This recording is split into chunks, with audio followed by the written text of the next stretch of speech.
오늘은 맥주 감사 주일이자 우리 교회가 창립 35주년이 되는 기념 주일입니다.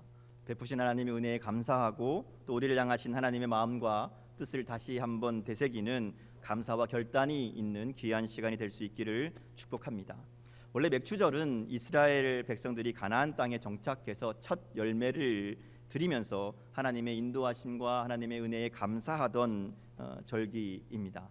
근데 이 맥주절에는 다른 이름도 있고 다른 의미들도 있습니다. 77절이란 이름으로 불리기도 합니다.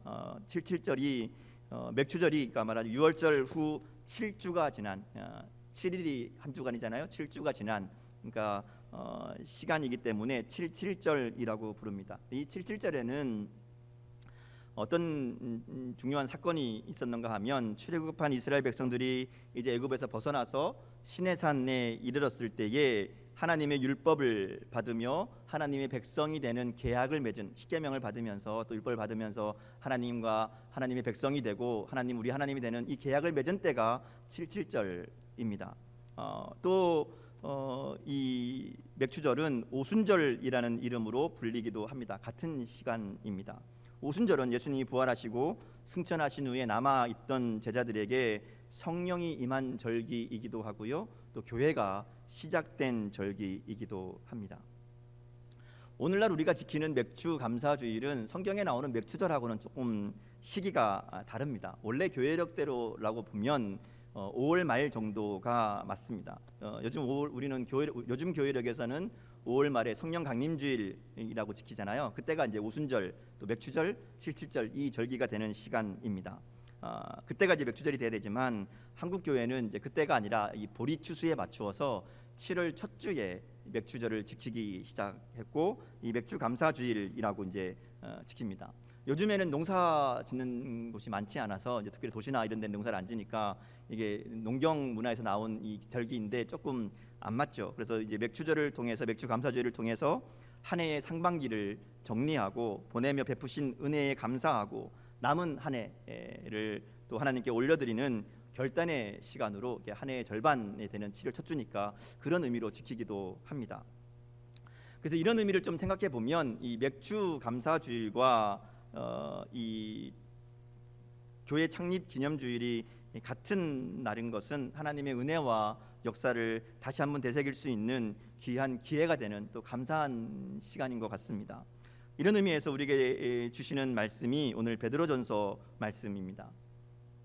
우리가 매일 성경을 통해서 이제 말씀을 매일매일 묵상하고 큐티하고 또 그것을 주일 예배 때 제가 함께 나누고 구역 모임 때 그 말씀을 가지고 함께 교제합니다.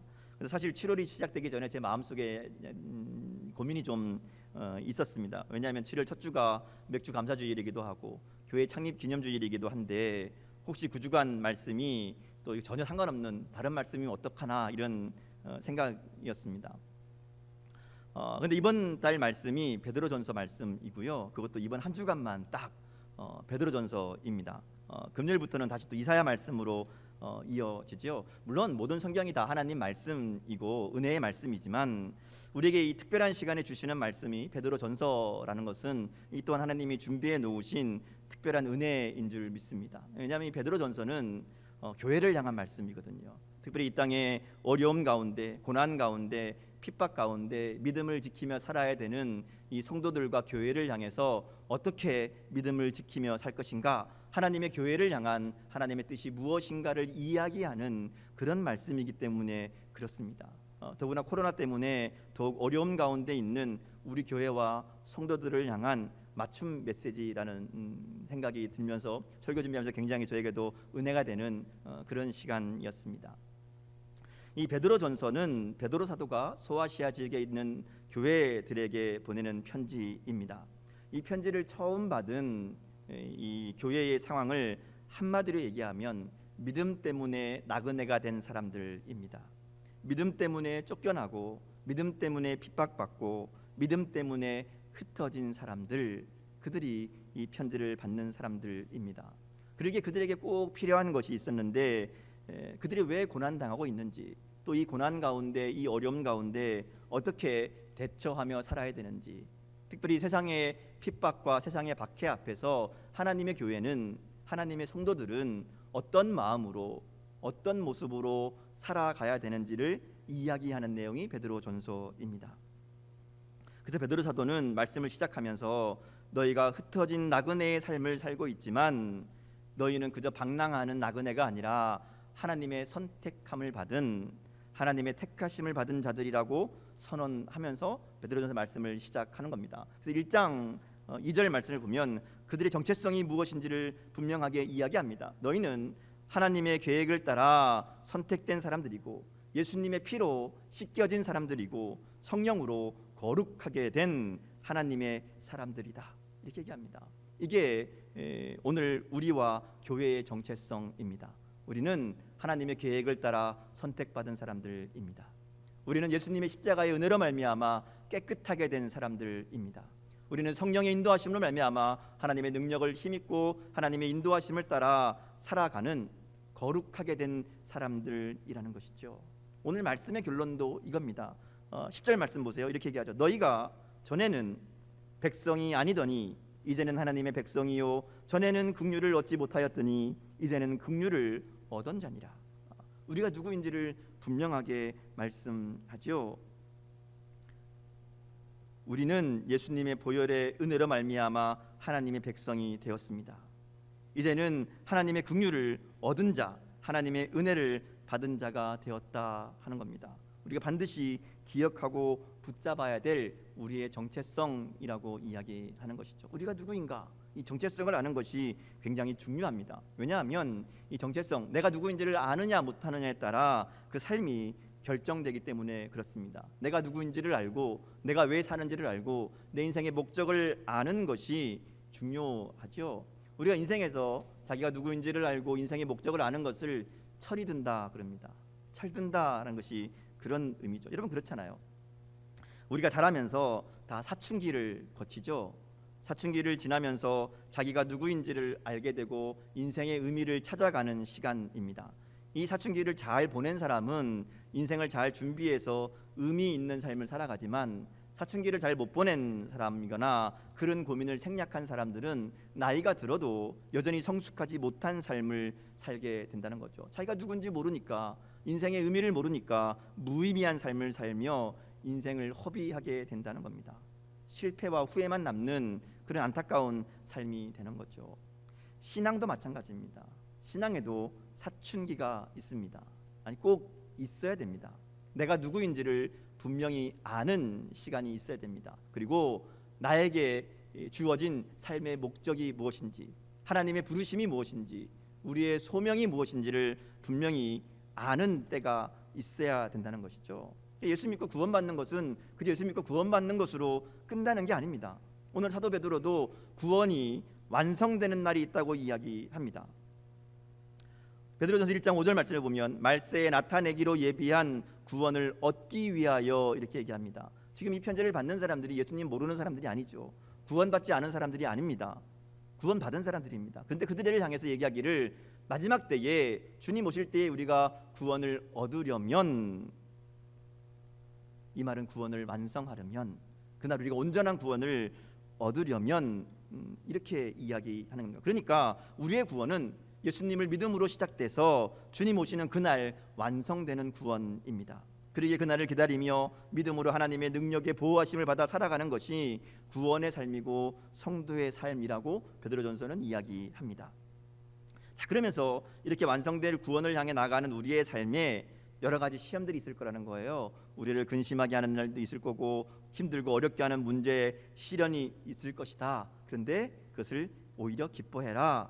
왜냐하면 그런 시련을 통해 우리의 믿음이 더욱 분명하게 단련되어서 우리의 구원이 완성될 것이기에, 하나님 앞에 칭찬과 영광과 존귀를 얻게 할 것이기에 오히려 기뻐하고, 그러므로 너희 마음의 허리를 동이고 근신하여서 주님 오시는 날 우리에게 주실 하나님의 은혜를 바라보며 우리를 위해 예배해 두신 하나님의 유업을 기대하며 믿음으로 살아가라. 이게 1장 13절 말씀입니다. 사도 베드로는 우리에게 우리가 어떤 존재인지를 이야기하고 우리가 얻은 구원이 어떤 것인지를 이야기하고 그러기 위해 우리가 어떻게 살아가야 되는지를 계속해서 설명합니다.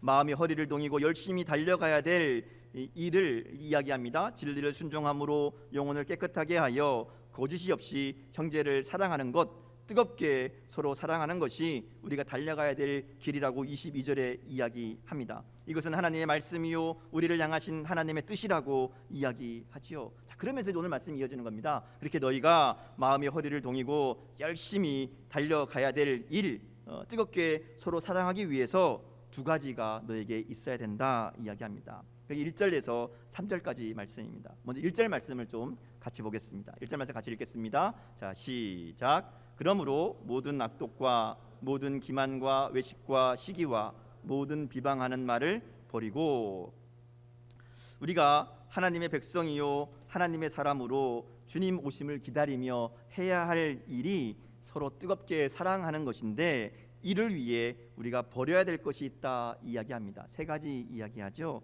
모든 악독, 모든 기만과 외식과 시기, 모든 비방, 이렇게 얘기합니다.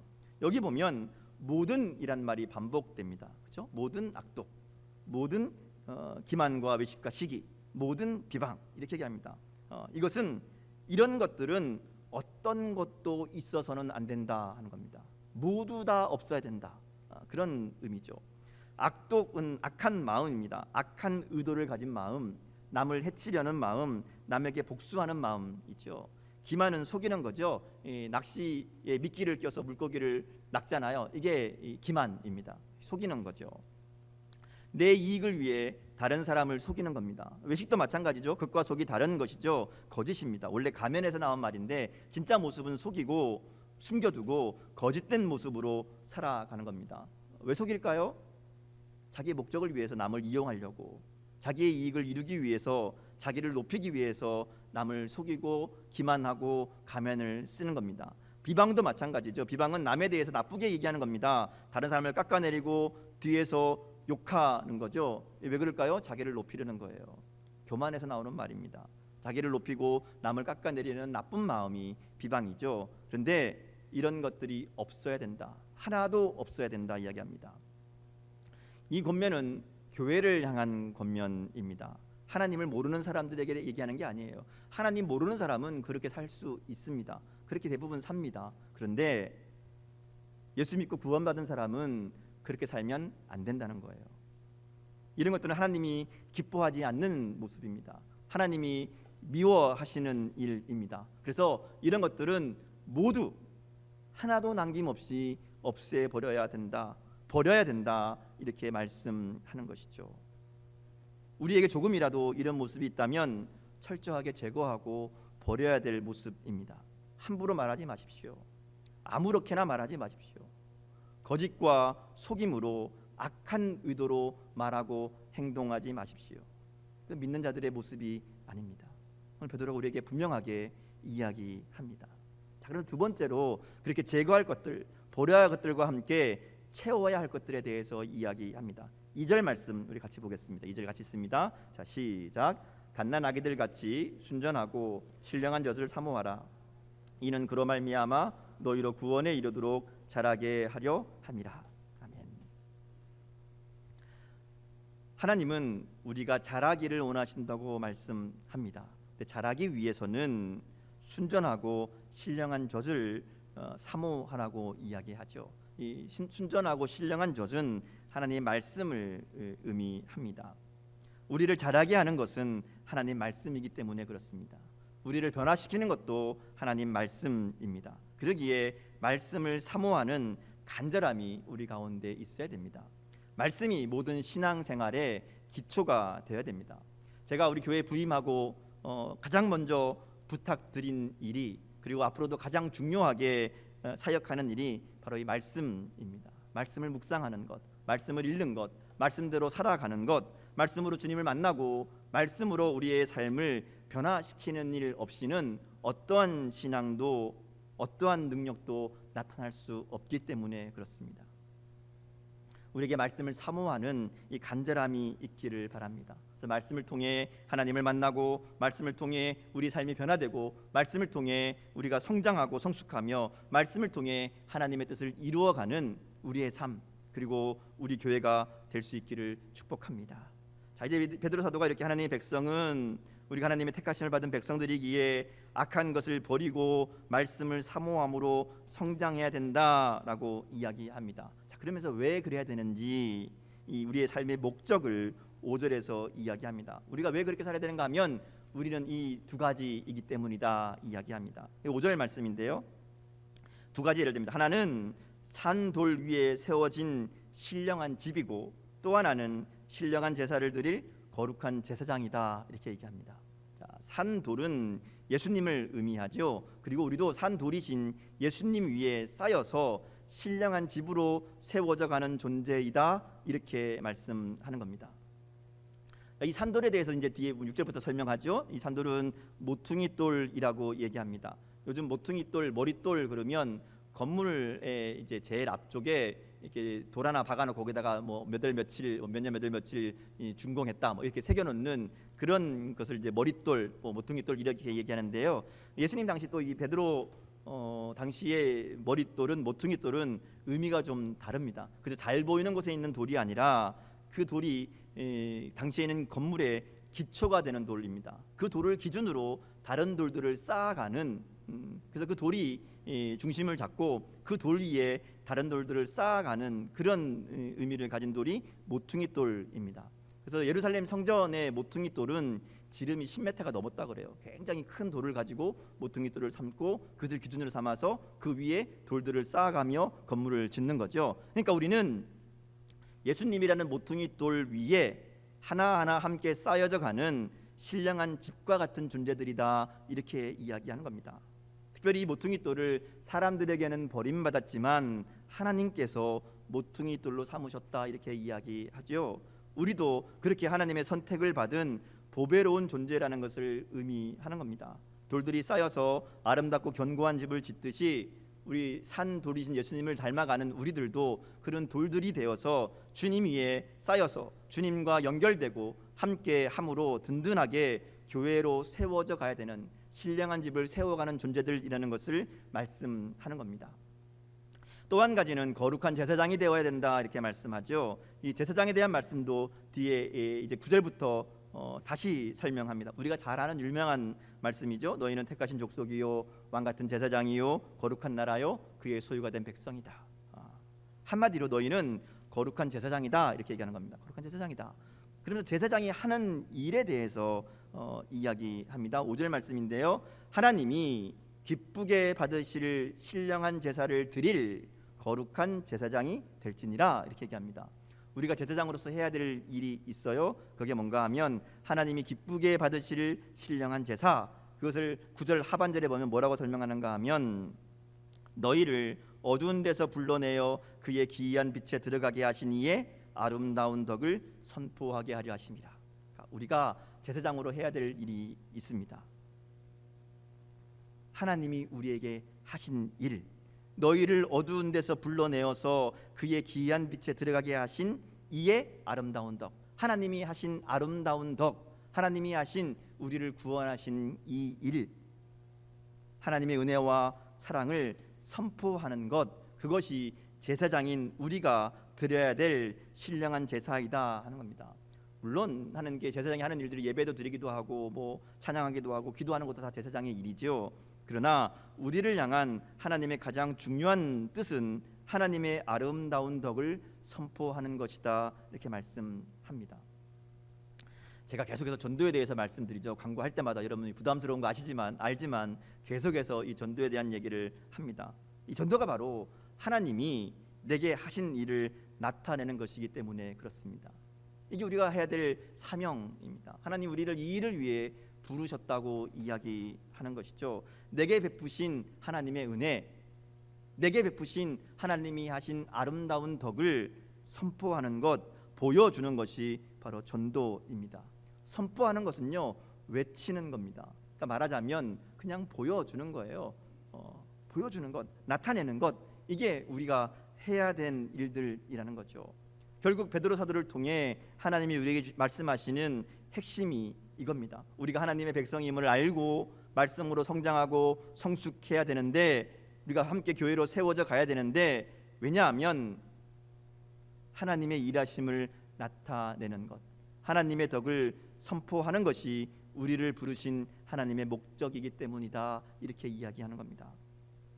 그래서 이어지는 베드로전서 이제 3장 4장이 넘어가 보면 베드로 사도가 하는 이야기가 세상 사람들에게 너희의 선한 양심과 선한 행실로 너희의 믿음을 나타내라 이렇게 말씀합니다. 보여줘라. 너희의 삶을 통해 너희에게는 그들에게 없는 산 소망이 있다는 것을, 그들이 모르는 하나님의 은혜와 사랑이 있다는 것을, 그들과 너희가 다른 사람이라는 것을 세상 사람들에게 보여주라는 겁니다. 이게 교회의 사명이고 우리의 사명입니다. 35주년 창립 기념주의를 보내면서 우리에게 이 결단이 있기 원합니다. 하나님, 우리가 우리의 이웃에게 또 우리 교회 주변의 사람들에게 하나님의 덕을 선포하는 삶과 사역이 되게 하옵소서. 우리 교회가 있으나 마나한 교회가 되면 안 되잖아요. 하나님의 덕을 나타내는, 하나님의 일하심을 나타내는, 특별히 지역 가운데 꼭 필요한 교회, 좋은 이웃이 되는 교회가 되어야 될 줄 믿습니다. 그러기 위해 교회된 우리의 삶이, 또 우리 교회 사역이 이웃과 함께하는 삶과 교회가 되어야 됩니다. 믿지 않는 자들에게 삶으로 하나님을 보여주는 성도와 교회가 되어야 됩니다. 그러기에 성장해야 되고, 그러기에 하나 되어야 되고, 그러기에 예배하고 훈련받고 섬기고 헌신하는 겁니다. 우리끼리 잘 먹고 잘 살자고 열심히 신앙생활하는 거 아니잖아요. 우리의 관심은 언제나 교회 밖에 있어야 됩니다. 교회 밖 사람들에게 우리의 삶을 통해 하나님을 보여주는 삶, 하나님의 덕을 나타내는 삶, 그들이 인정할 만한 그런 선한 양심과 선한 행실을 보여주는 삶, 그것이 하나님의 덕을 나타내는 삶인 줄 믿습니다. 워렌 위어스비 목사님의 말씀으로 채우는 하루라는 책에 이런 이야기가 있습니다. 1805년 여름에 몇 명의 인디언 추장들과 전사들이 보스턴 선교회의 크램이라는 분이 전하는 설교를 듣기 위해서 뉴욕 버팔로에 있는 크리크에 모였습니다.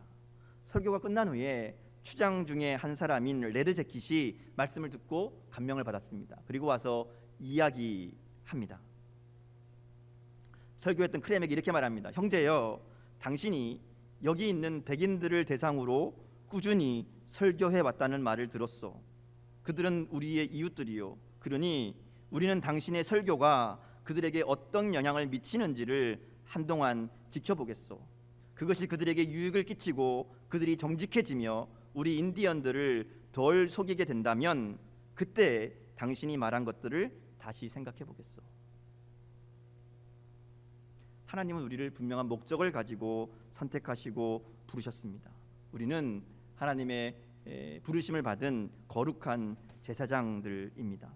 산 노리신 주님과 함께 신령한 집으로 교회로 세우신 존재들이지요. 하나님이 다스리시고 하나님이 책임지시는 하나님의 백성이요 하나님의 긍휼을 입은 자입니다. 그러므로 우리를 선택하시고 십자가의 사랑으로 구원하시고 주님을 닮은 자로 거룩하게 하시는 하나님의 은혜와 사랑을 이 땅의 삶으로 선포하는, 우리의 말과 행동으로 보여주는 이 하나님의 사명을 이루어가는 그런 저와 여러분, 또 우리 교회가 될 수 있기를 주님의 이름으로 축복합니다.